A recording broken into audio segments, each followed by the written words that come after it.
Saya Ferraoui de Kantar Media et Églantine Devers de Médiamétrie. On les accueille. Bonjour, mademoiselle.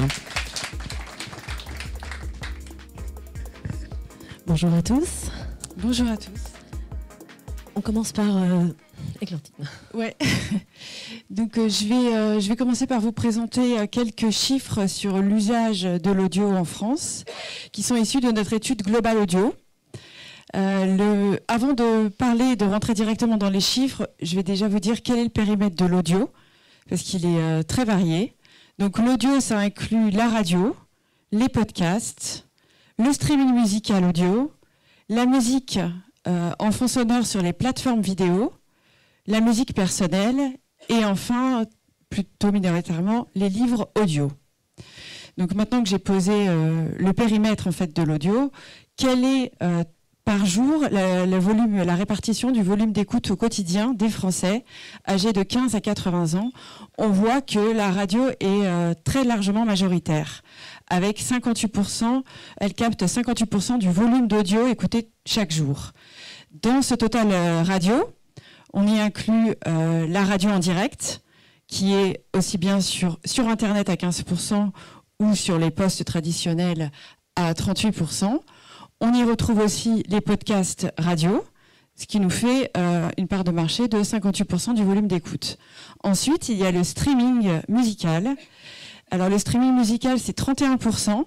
Donc il y a 21% qui proviennent du streaming musical audio et le reste, c'est les 10 autres pourcents, c'est la musique en fond sonore sur les plateformes vidéo. Donc on voit que dans la répartition du volume d'écoute au quotidien, la radio domine. Et ce qu'on va maintenant regarder, c'est quelle est la part sur cet audio du digital versus le offline. Donc on voit que c'est assez marquant en fait. En 2023, c'est la première fois que l'audio digital est majoritaire dans la répartition du volume d'écoute au quotidien de l'audio.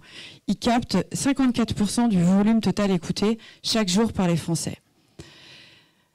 Et ce pourcentage, il est encore plus important, parce qu'il y a un peu des moments de journée en fonction des écoutes. Et après 21h, il capte carrément 71% de l'audio écouté par les Français chaque jour. Maintenant, on va regarder la couverture. On a vu la répartition du volume écouté, la couverture. Donc, je m'attache uniquement au marché de l'audio digital. Donc, l'audio digital touche chaque mois près de 79% des Français. Et donc, dans les différents types d'offres, l'offre qui domine l'audio digital, c'est le streaming musical à la demande, puisque 68,4% des Français écoutent chaque mois au moins un contenu de streaming musical à la demande. Ensuite, on a la radio sur Internet, donc avec 51%. Donc là, on est vraiment que sur la partie digitale. Et pour finir, les podcasts qui incluent les podcasts natifs et radio sur Internet, avec une part de marché, enfin une couverture de 39,4%. Donc le marché de l'audio, ça touche 79% des Français. Et si on regarde dans la structure de cet auditoire, elle a une particularité par rapport à la population française, c'est qu'elle est un petit peu plus jeune. 36% des auditeurs de l'audio digital ont moins de 35 ans. C'est la slide d'après. Et donc, si on compare par rapport à la structure de la population française, c'est 6 points. Donc, c'est une audience un peu plus jeune. Mais le phénomène, c'est que il a tendance à l'auditoire de l'audio digital se démocratise, puisque la part des 50-80 ans, par rapport à l'année dernière, a déjà progressé de 2,5 points. Donc c'est une audience qui est jeune, mais qui a tendance à toucher un peu plus les personnes un peu plus âgées. Et maintenant, si on fait un focus sur les moins de 35 ans, la particularité de cette audience, c'est qu'elle est vraiment leader sur l'audio digital. On a vu que l'audio digital, c'était 54% de l'audio dans le volume d'écoute. Et pour les jeunes de moins de 35 ans, ce pourcentage, il passe à 75%. Donc c'est une particularité en fait de cette population jeune qui s'explique parce qu'elle est portée par le smartphone. On voit que le volume d'écoute qui est écouté par les jeunes sur le support d'écoute, c'est le smartphone à 58%, alors que pour les audionautes, donc l'ensemble des auditeurs de l'audio, chaque jour, la part du smartphone n'est que de 27%. Donc voilà, je voulais le petit panorama. Je vais laisser maintenant Zaya présenter les chiffres, plutôt le volume utilisé par les annonceurs. En tout cas, on retiendra que l'audio digital vraiment est majoritaire. Hein, c'est ça, 54% aujourd'hui des écoutes se font sur des supports digitaux et c'est évidemment un tournant pour le marché. Hein. Tout à fait. Alors, on va voir si la tendance est la même côté investissement. Alors, on n'est pas sur les investissements, je le précise. On travaille, en fait, le baromètre, comme vous le voyez ici, il va fêter cette année ses 10 ans. Il a été monté effectivement en 2014 et chaque année, Kantar Media a enrichi le périmètre avec l'intégration de nouvelles régies participantes. On travaille sur leur déclaratif mensuel et on restitue dans le baromètre tout ce qui est donc cette activité en volume et en présence d'annonceurs. On a accès effectivement à la valorisation, mais pas au sein de ce baromètre. Donc, place aux résultats. L'année 2023 pour l'audio digital, c'est un média en très grande forme, avec 3,5 milliards d'impressions servies. Ça représente une croissance de 11% sur ce périmètre étudié et même plus 79 par rapport à 2019. Alors certes, on a ajouté 2 nouveaux acteurs en 2023 qui va expliquer cette croissance puisqu'il n'y a pas de reprise historique.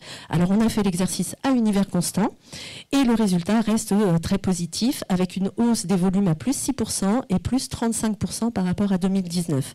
Donc on peut dire que le levier poursuit sa très bonne dynamique sur les volumes et également en valeur, puisque là on a repris les chiffres de l'Observatoire de l'IPUB et on voit que la croissance économique du média elle est vraiment plus que manifeste. Selon donc ces derniers résultats, le levier représente désormais, comme l'a dit Nicolas, 6% du total display avec un revenu de 98 millions d'euros.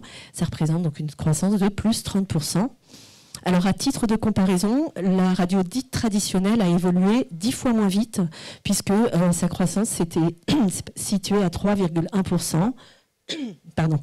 Selon les derniers chiffres du BUMP annuel. On note également sur l'audio digital que son activité a été particulièrement boostée par les plateformes de streaming qui représentent désormais 43% du marché et elles affichent aussi la plus forte progression à plus 35% comparé à plus 26% pour les autres canaux. Maintenant, si on passe au secteur, on n'a pas de changement majeur. Véritablement, le top reste composé des 3 mêmes depuis plusieurs années. Et c'est aussi des secteurs qui sont en grande affinité, évidemment, avec la radio traditionnelle. Alors, en numéro 1, on retrouve la distribution qui représente 42% des impressions. Donc, une belle longueur d'avance pour ce secteur. D'ailleurs, quand on regarde le top 5 des annonceurs sur ce levier-là, il est essentiellement composé d'enseignes généralistes qui toutes ont augmenté leur activité sur le levier et en particulier Système U puisqu'il rentre directement, donc il entre dans ce top 5 en 2023 puisqu'il a doublé ses volumes publicitaires. L'automobile en deuxième représente 11% de l'activité. Alors les constructeurs automobiles sur l'année 2023 ont particulièrement été dynamiques sur l'ensemble des médias. Ça a également profité à l'audio digital et pour eux, les constructeurs automobiles, c'est une croissance à plus 50%.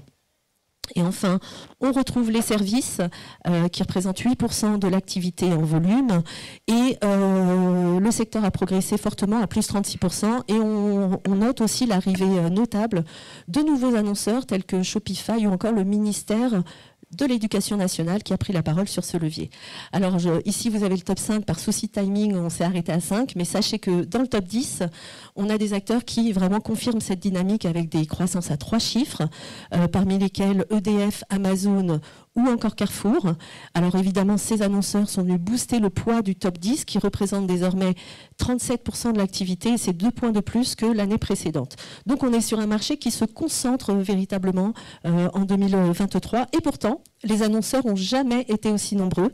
On finit par ce slide. Vous voyez ici que le portefeuille de l'audio digital n'a cessé de progresser fortement, de se développer chaque année. Et en 2023, ce sont 1763 annonceurs qui ont diffusé au moins une campagne sur le média. Ça représente une hausse de 62% et c'est 7 fois plus qu'en 2019. Alors évidemment, vous allez me dire qu'on a enrichi le périmètre chaque année, et vous avez raison, c'est pourquoi là aussi on a fait le calcul à univers constant, et on est également sur une belle progression à plus 57% versus 2022, et même un portefeuille 3 fois plus volumineux qu'il y a 5 ans. Donc tous ces résultats nous confirment bien l'attrait grandissant des marques pour ce levier, un levier évidemment innovant et qui offre de belles perspectives pour le marché publicitaire. Voilà. Merci Zaya, on peut l'applaudir. Et applaudir également Églantine, qui nous a donné des chiffres sur les usages.